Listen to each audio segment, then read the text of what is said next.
The results of the 6th District race remind us that the 6th District is still a Republican district, and that fundamentally this district kind of reverted back to what we would expect it to do. Now, I think the one place that it's different is that this race, like the other special elections that have been held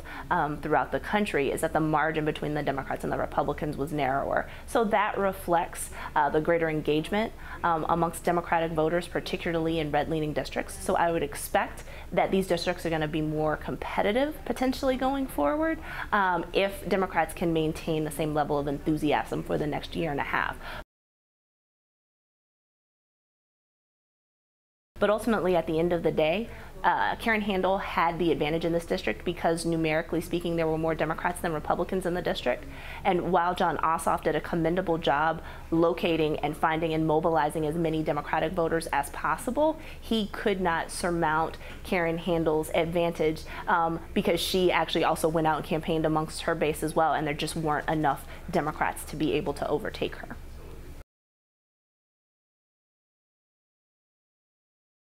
Trying to compare a special election in June in an off year is very different than looking at what a November midterm election will look like. So I think it's an apples to oranges comparison to assume that just because Democrats didn't win here that they can't be competitive in 2018. But I think that there's this larger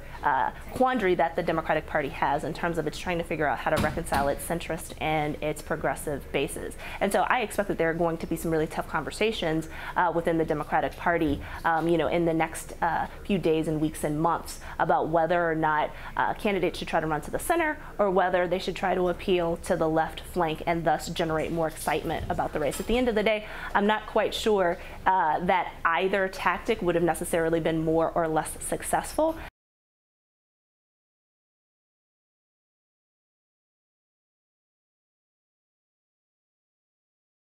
Academic political scientists who make these types of predictions would wait until next summer to start making their predictions, and the things that they're going to be looking at are what the general mood in the country is the summer before a midterm election. And so if Democrats are engaged, if the national mood suggests that voters want Democrats to have control of the House of Representatives, then that should bode well for Democratic prospects nationally speaking. There are also other issues to look at, for instance, the state of the economy. And I think the other thing that people are going to be looking at is that a year and a half, nearly 2 years into the Trump administration, we want to see whether or not voters feel that President Trump has lived up to his hype and expectations and whether or not he's been able to keep his promises.